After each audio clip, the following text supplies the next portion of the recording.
It's Friday, April 18th, 2025. Welcome to the sesquicentennial episode of the Alameda Postcast, an audio service of the Alameda Post. I'm your host, Scott Peeler. That's right, today marks episode 150. In just a couple of weeks, the Postcast will enter its fourth year of service to Alameda.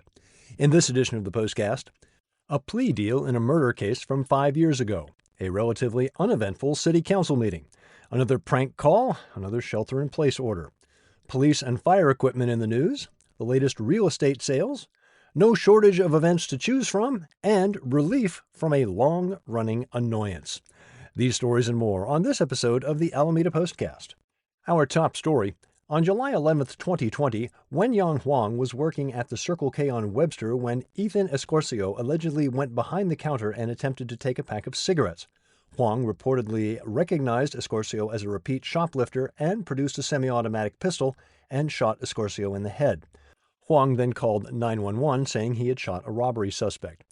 Witness testimony and video review led police to the conclusion that there was no holdup in progress at the time and that Huang responded with an improper level of force. While California may not have an explicit stand your ground law, it is implicit in that you are under no obligation to retreat. But the level of force used must be proportional. Adding to the case, Huang did not have a permit for a concealed firearm. As reported by the Bay Area Times, Huang was originally arrested on suspicion of murder on the day of the shooting. As they noted in the latest development, Huang has now pled no contest to a charge of voluntary manslaughter with a 12-year sentence. He has already served 5 years in jail. According to the report, his attorney, Annie Bella, said he has always admitted to the shooting. She said that, quote, mass confusion and mass miscommunications during a very chaotic time within the district attorney's office prevented Huang from taking responsibility, end quote. Huang is scheduled to be sentenced in May. Meanwhile, he remains jailed without bail. The story was first reported by the East Bay Times. We will also have details at alamedapost.com/news. As we previewed in last week's episode, safety improvements around Willie Stargell Avenue were first and foremost on the City Council agenda Tuesday. Originally planned as a 4-lane arterial road connecting Webster Street to Alameda Point, Willie Stargell Avenue was ultimately built with 2 lanes. Over the years, the city has received many complaints from the community regarding speeding along the avenue, including difficulty of crossing, drivers not yielding to pedestrians at the Main Street, Mosley Avenue, Coral Sea Street, and 5th Street intersections, and the lack of dedicated bicycle facilities. Senior Transportation Coordinator Susie Hufstadter shared that the city of Alameda is pursuing a comprehensive redesign of Willie Stargell Avenue from Main Street to Mariner Square Loop to improve safety, accessibility, and sustainability. Project objectives of the Complete Street Corridor project include traffic calming to address high vehicle speeds, enhanced safe routes to schools, improved transit operations for AC Transit Line 19, increased walking and biking connectivity, and integration of green infrastructure to reduce stormwater runoff and flooding. As noted last week, safety improvements include separated pedestrian and bicycle paths, traffic calming through narrowed lanes and center medians, safer crossing via bulb outs, flashing beacons, and high-visibility striping, as well as a separated westbound bike lane to connect with a future Webster Tube path. The project will be conducted in 2 phases, the first from 2027 to 2028, and the second after 2029. The second phase will include 2 roundabouts, one at 5th Street and the other at Mariner Square Loop. Public comment was supportive, although commenters did raise concerns that perhaps what was needed was to add additional automotive lanes to help with traffic volume. Ultimately, the council prioritized pedestrian and cyclist safety and voted unanimously to approve the plans presented. The project is estimated to cost $11.4 million. Thus far, just under $10 million in funding has been secured via grants, with the city needing to secure just over an additional $1.5 million via city funds or additional grants. Look for construction to start in 2027. In other business, Annie Cox, management analyst for the Base Reuse and Economic Development Department, presented a proposal to extend deferred rent repayment for Michon's Auctions at 2701 Monarch Street. The historic hangar, leased through 2032, has a monthly rent of $54,000. During the COVID-19 crisis, the city implemented a rent relief program allowing deferral of up to 9 months of rent. Michon's Auctions, a venue for antiques and fine arts that hosts the popular Alameda Point Antiques Fair, deferred $240,833 and had a 3-year repayment schedule.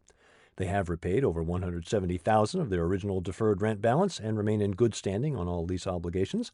This Fourth Amendment to the agreement would extend the repayment period through January 1st of 2026 for the remaining $77,739 and the all-important 73 cents. Staff recommended approval due to Mishon's good standing and significant contribution to activating Spirits Alley. Council agreed, voted unanimously to approve the Fourth Lease Amendment. Finally, a third unanimous vote authorized a 2-year contract with Lincoln Property Company to manage city-owned real estate assets. Details, including artist renderings of the proposed changes to Willie Stargell, can be found in Karen Jensen's article at alamedapost.com/news. On Monday the 14th, Lincoln Middle and Alameda High sheltered in place for about 40 minutes following a threatening telephone call received by the school's front office staff, according to an Alameda Unified School District report posted about an hour after the shelter-in-place was lifted. The report noted in part, quote, AUSD immediately contacted law enforcement, who went out to the sites out of an abundance of caution. They also spent some time investigating the nature of the call. Ultimately, they decided this was a prank call, likely related to a TikTok challenge, and the shelter-in-place was lifted at about 2:25 p.m., end quote. The annoying part, that alleged TikTok challenge has been kicking around since 2021. AUSD provided multiple updates throughout the incident at 1:58, 2:10, and an all-clear at 2:26. Unfortunately, due to an unidentified glitch, some parents reported not receiving that final all-clear. AUSD Senior Manager of Community Affairs Susan Davis responded to social media comments, and the message was resent. Here's hoping this particular TikTok challenge finally crawls back under whatever rock it emerged from. Story at alamedapost.com/news. Every year, the Alameda Police Department issues a report that reviews the usage of military-style equipment in the previous year. At a community engagement meeting on April 9th, APD did just that, noting that the Armored Emergency Response Vehicle was utilized 7 times in 2024. 4 of those instances in cooperation with the U.S. Marshals Service Fugitive Task Force. 2 other times, the unit was utilized in the case of barricaded suspects. The remaining instance was when the ERV was rolled out and staged out of sight during the 4th of July parade. There was one report of the discharge of an AR-15 rifle to, quote, apprehend a dog that had mauled its owners, end quote. APD also listed its intent to acquire equipment, such as ammunition to replenish inventory and complete required training, as well as foam projectiles for academy training and noise flash diversionary devices for in-service and SWAT training. The annual report is required by Assembly Bill 481. Full story in Vicki Wen's article at alamedapost.com/news. Alameda Fire Department has some new equipment to be proud of. On Monday, AFD placed its new Pierce Enforcer tractor-drawn aerial in service at Fire Station 1 as the new Truck Number 1. What's a tractor-drawn aerial? You probably know it best as a hook and ladder. Ordered back in May of 22, the new Truck 1 was welcomed with a blessing by Chaplain Father Jason Landeza and the ceremonial pushing of the truck into its new bay. The previous Truck 1, also an aerial, will now serve as a reserve, available for use if the new truck is sidelined by maintenance.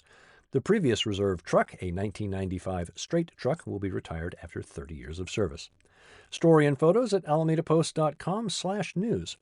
As we do every 2 weeks, time for a look at the latest real estate sales, courtesy of Liz Rush. From the 1st to the 15th, 14 homes changed hands, 9 on the main island, 4 on Bay Farm. Closing prices ranged from $575,000 to $2.45 million. 12 properties above listing price, 1 at list, and 1 below. Full details at alamedapost.com/features. Our walking history tour, Bay Farm Part 2, scheduled for Saturday morning, has been rescheduled. Dennis Evanosky a bit under the weather, so we've moved the tour to Saturday, May 3rd. If you've already got a ticket, we'll honor that, and if you can't make the new date, get in touch for a refund. The tour will also be held Sunday, April 27th. Details at alamedapost.com/tours. Still lots going on Saturday. Amanda Laird's All Around Alameda column has the highlights. Quite a few family-friendly events, including Alameda's Spring Shindig, the Easter Bunny event at North Shore Center, and the Alameda Free Library's annual Dia de los Niños celebration is back, plus an interesting look at Shakespeare's Comedy of Errors. Check it out at alamedapost.com/alameda-life. More events at 94501.info. Some good news for long-suffering residents. By all reports, the pile driving is complete and done at the Wood Middle School construction site. Can't say that I'll miss it. Thank you for your support of local news for Alameda. Show your support by heading to alamedapost.com/donate. Whether you're celebrating a joyous conclusion to Passover or a happy Easter, all the best to you and yours. Find the Postcast wherever you get your podcasts, or simply tell your smart device to play the Alameda Postcast podcast. I'm Scott Peeler. I'll be back next Friday with episode 151 of the Alameda Postcast.